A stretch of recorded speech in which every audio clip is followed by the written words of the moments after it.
Hey there. We'll get to this Love in Lebanon episode shortly, but wanted to pass along two quick pieces of information. First, after taking some time off for the summer, we're releasing weekly podcast episodes every Tuesday morning. Second, if you listen to the Love in Lebanon pod on Stitcher, you'll need to find another platform because Stitcher is going away for good at the end of August. That's it. That's the information. Now on to the episode. Concern, uncertainty, excitement, and optimism. Words that could be used to sum up the state of Indiana's Leap Innovation District and its first tenant, Eli Lilly. Todd Dando and Jeff Wagner from Fluor Corporation join us for episode 130 of the Love in Lebanon podcast. Fluor Corporation is constructing the Lilly Campus, and Jeff and Todd provide progress updates and answer some of your questions as well. The pair also shares details on a chance for local businesses to collaborate with the project. Episode 130 starts now. Welcome to the Love in Lebanon podcast, highlighting all the great things happening in Lebanon, Indiana. Have an idea for an episode? Send an email to loveinlebanon@lebanon.in.gov. Hey everybody, and welcome to this episode of the Love in Lebanon podcast. I'm Joe LePage, the Community Development Director. We're talking all things Lilly and all things Fluor. A lot of things happening on the northwest side of our community. Got a couple experts on this podcast episode. We've got Todd Dando. He is the general manager of Fluor, and we've got Jeff Wagner. He is community relations and the communications manager. Gentlemen, thanks for joining us here on the podcast. Appreciate it. Thanks, Joe. Thanks, Joe. Thanks for having us. A lot of exciting things to talk about, and a lot of, the public is uncertain about. We want to help educate, and I appreciate you guys being willing to come in and do just that. First off, you see numbers like a 600-acre campus and all the pace of the project and timelines and things. How's it going out there? Yeah, Joe. Well, thanks again for having us. And I'll start with a response. It is a large site, and we're honored and privileged that Lilly put faith in Fluor to come out and design and construct the facility. The key to approaching a 600-acre project is planning. I've personally been engaged on the project for well over a year before we put a shovel in the ground, and we have extensive plans when it comes to cost, obviously, but also schedule and then logistics. We put a lot of time into making sure that we have a plan, and then the golden rule is all good plans change, and as things do change, the absolute key is communication, and we feel like we owe that to the project team. But most importantly, we also owe that to the community, and that's a big part of why we're here today. As you can help us out, and logistically speaking, like you mentioned, Todd, Jeff, what exactly is happening out on site? What kind of a phase is the development in if folks are looking kind of from the outside? Because of all those logistical things that are moving, those moving parts, can't exactly get up close and personal to a whole lot of it. What's happening, if you don't mind kind of? Sure. Right now, we've got mass grading is really the main activity going on, that and putting in the stormwater drainage. So some of the rain has thrown us off a little bit. You get rain and get a few dry days, and then the rain's been hitting. It's great for the farmers. It's a little tough for our folks that are working the excavation equipment, but we had as many as probably about 100 pieces of equipment moving across the campus. Basically, it's a cut and fill operation. You're trying to get the high areas, get those brought down. You're trying to create your ponds for stormwater drainage. We've got two big ones that are on the site. And then you're raising other areas. So it's basically reaching those elevation levels that are needed to then begin building foundation work. So there's this work is about halfway done as far as mass grading goes. And then we've got foundation work that is going to be happening in the next, or at least the testing in the next few weeks, and then begin in earnest all the foundations that are going in for the buildings. So much like a road or a neighborhood that's built, everybody, it's the infrastructure first. You're laying the groundwork, the good foundation before you're actually going vertical and putting structures on, right? Kind of what you think? Exactly, yes. And I don't know, Todd, you might want to say something. We've got, not only you have the team here, though, but Todd's got quite a support organization, Greenville, other locations, too, that are, not just on site, but supporting this project from an international standpoint.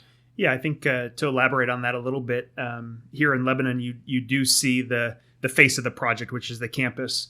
But behind that, it's a large team, several hundred people working actively every day on the project, multiple locations. We have an office in Greenville, South Carolina that has a lot of our engineering and procurement team. And then we also have execution centers that are doing design in Canada, India, China, across the globe. So a lot of people working to deliver a world-class project here in Lebanon. Literally world-class, spanning the whole world. How important and how beneficial is that to here in Lebanon to be able to have kind of all that teamwork being able to help lay out the foundation for what is the development in Lebanon, the fact that this isn't the first time that something like this has happened. Yeah, that's right, Joe. I can't stress the importance, though, that this is the face of the project, right? This is where the rubber hits the road, and this is where the challenges are, right? It's easy to design things on paper and put budgets together on paper, but when you're actually in the field doing the work, it's where the rubber hits the road. And there are going to be some speed bumps and some challenges, but we've got the team, we've got the support from Lilly to deliver that world-class project that we're after. And Jeff, you kind of touched on Mother Nature a little bit, had some rainy days. And Todd, you talked about the planning, and this is where, quite literally, where the rubber is meeting the road as we speak, in fact, on this episode of the podcast. But other challenges that have been out there that have been not necessarily roadblocks, but have been bumps in the road a little bit as any construction project is going to foresee as it's going along? Well, I'd say one thing that we always want to make sure from the beginning of the project through the end is the focus on safety. And we want to make sure that everyone who's brought onto our site goes through, has the safety orientation, has that safety culture that we really expect, as does the client. So we want to make sure that, whether it's you're just walking around the area, which walking is working, we say, because when you walk around out there, there are ruts, there are things that are created with the heavy equipment. We want to make sure, though, that everyone not only performs safely, has the right PPE on, but looks out for their colleagues. And we really develop a safety culture that looks at all things. And we want to make sure we start right out of the gate. And as we expand, that just follows us through to the end of the project. Gotcha. And everybody, we're talking with Todd Dando. He is the general manager of Fluor, and Jeff Wagner, who is community relations and communications manager for Fluor as well. Talking about the Lilly project, you kind of laid out, Jeff, how things are starting to ramp up.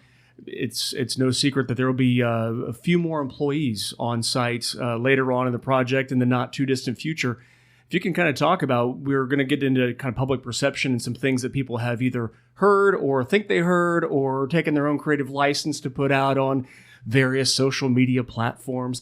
But if you can kind of educate us, and Todd, please help us out here, as the number of employees increases and things start to ramp up, how did that planning process on a global scale, how's that going to play itself out in Lebanon? Yeah, if you asked me a year ago if I was happy where the project status was today, I'd say absolutely, that we are right where we want to be, despite some weather challenges. And quite frankly, we're in a market where staffing and onboarding trade partners is challenging. There's a lot of other opportunities out there, and we need to be competitive to get the right team here in Lebanon, and we're working on that hard. But I'm pleased where we are. As Jeff said, we've moved over 1 million cubic yards of dirt. That's We've put in over 10,000 linear feet of storm drain, and we're well positioned to start foundations, and steel should be going up by the end of the year. So we're right where we want to be progress-wise.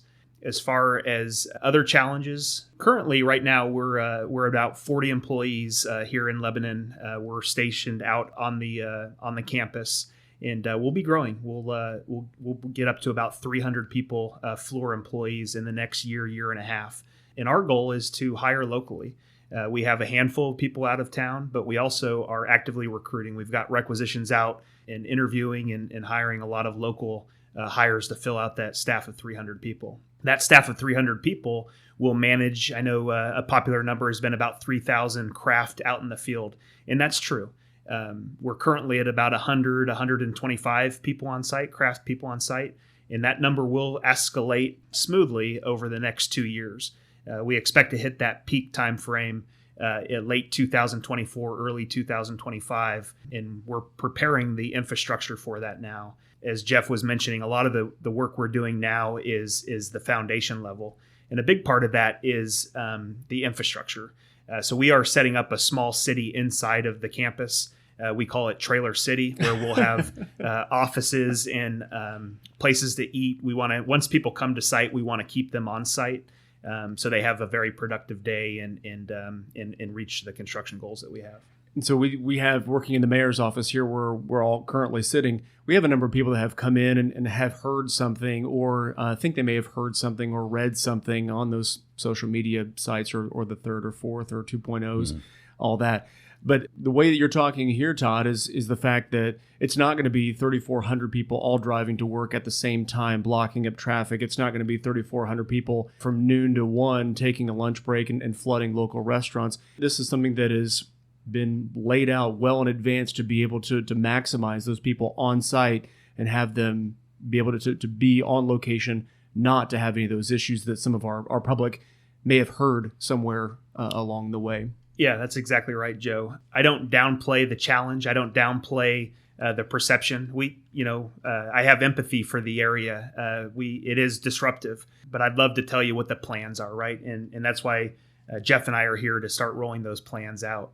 But yeah, some of the strategies that we've put in place is we're big on carpooling. We're going to request and incentivize people to carpool. So we think that'll have a significant reduction in the amount of cars that Lebanon sees.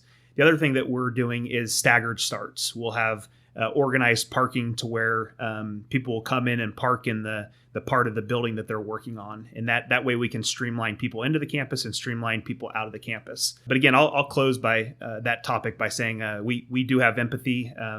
There will be some impacts to the local community, but it's our job to minimize that and to communicate when those impacts might be. Yeah, absolutely. The communication is a key part of that because we know what the issues are going to be.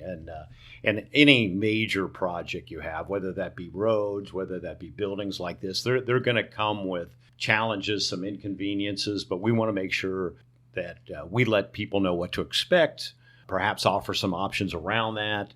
And by being transparent in that regards, I think it goes a long way to help everyone get through the growing pains of construction. Mm-hmm. And to help kind of paint a picture, everybody, quite literally, we're going to put a graphic along with all the marketing materials we're putting with this episode that's going to lay out kind of where things are going to be standing in the next phase of the Lilly development. And Jeff, feel free to reference so you can actually see kind of how things are going to lay themselves out in the not too distant future as things begin to take a step up and go more vertical than after the infrastructure is laid out. Yeah, so we have laid this out just for our benefit to a degree, as well as our new employees, and certainly when we go out in the public and talk about it. But yeah, I think the development of this trailer city, the fact you'll start to see more of the infrastructure, more of the access points, clearly defined places for employees to park, badging, all that does. Safety, security system that comes in, and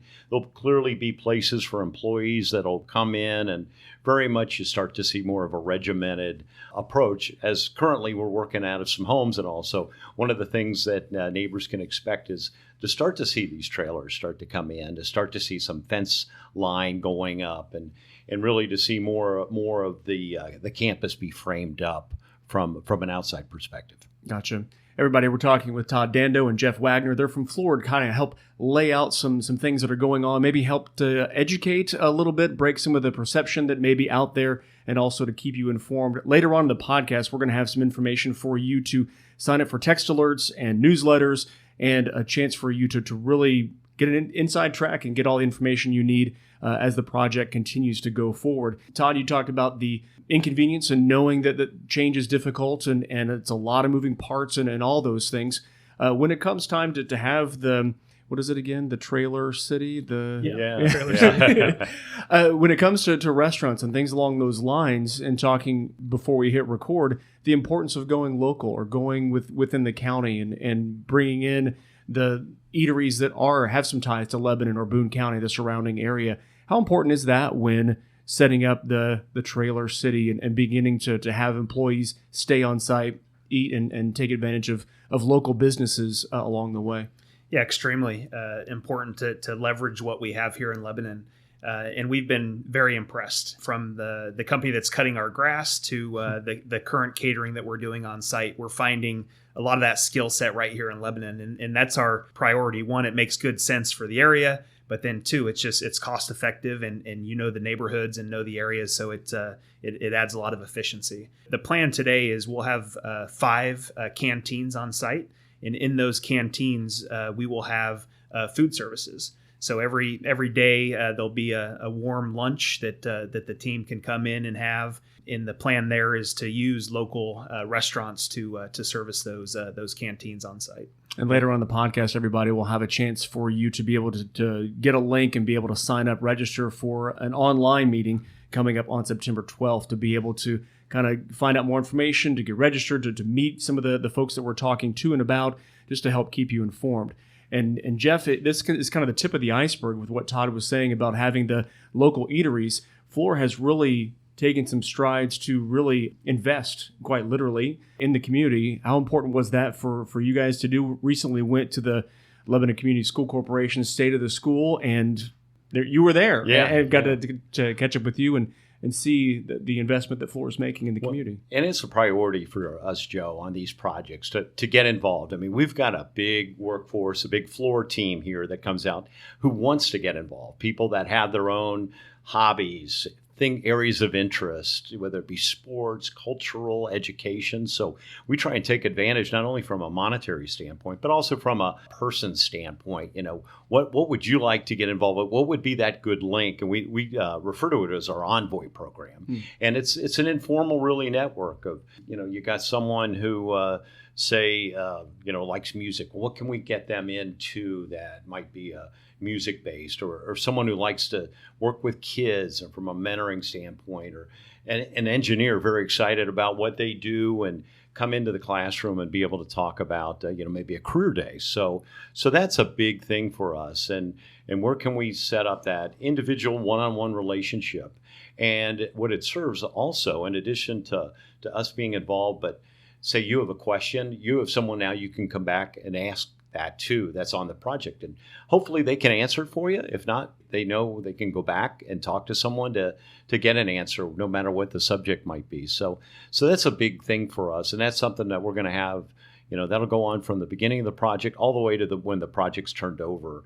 And I'd say our goal is we conduct ourselves as the constructor in a great way that then segues right into when that plant goes into operation in 2027. So that's our goal, is to really get them a running start into community involvement of when the project goes into operation. Mm-hmm. So the things that are top of mind right now, the school saw you there, and Little League, everybody, if you got a Little Leaguer, you've seen the Fluor emblems out there in the outfield.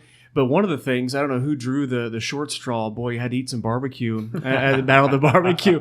Who was the barbecue enthusiast, and how was that experience? That was the most recent thing I knew you guys were at. Yeah, one of our engineers, Chase Weidman, used that as an opportunity to encourage Todd to buy a bigger smoker so that we can be able to do these cookouts, and not only for the community, but also for our team. So we do eat pretty well there. But yeah, this was introduced to us as a really good opportunity through the Boone County Cancer Society. Is, hey, we've got this Battle of the Barbecue. It's the 16th year coming up. You have 2,000 people you bring out, which is pretty incredible. And we saw that as, hey, let's get involved. Lilly had their cooking team. We had our cooking team. We were right beside them. We had a little friendly competition going on with that. Got out at 4 a.m, got everything put on did all our food prep, got it on the grill, and was ready to serve right on time at 5 o'clock. But we probably had about 24 of our colleagues from Lilly and from our team, along with their families. And what a great event. I mean, it was really a lot of fun to be involved with. The weather held out.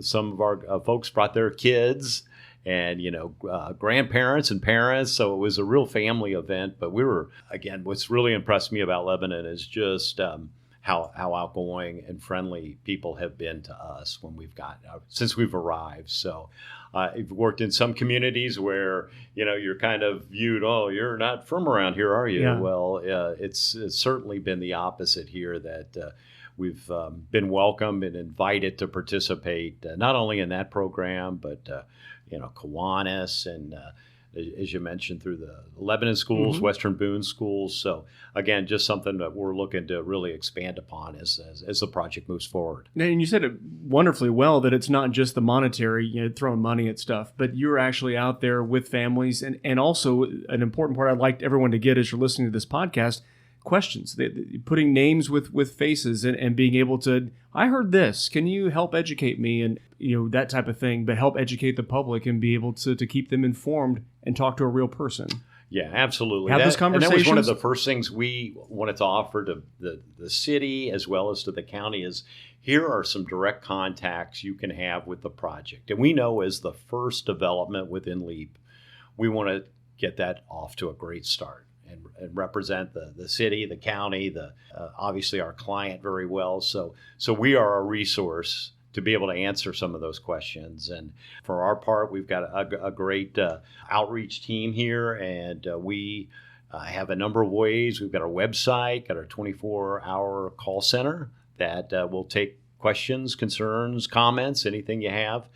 We also put out regular construction updates because we want to make sure we're not only putting things out electronically, but also going door to door to our fence line neighbors, let them know what to expect. If it's a certain campaign coming up where you might see some extra trucks coming up a certain way, we want to make sure that they're aware of that, aware of, I'll say just in general, what kind of, what's the next step coming up in construction. So we put out construction updates. We just put out a quarterly newsletter, which I think is going to be coming out right about the time of this podcast. It's going to be in your paper today. And so there are some things that are online and things that physical is coming right to your doorstep. Right, exactly. So what's nice about the newsletter, it's a little bit more in-depth. So we got a little bit more room to cover some topics, including a chance to meet some of the Lilly and Fluor team that are part of this project.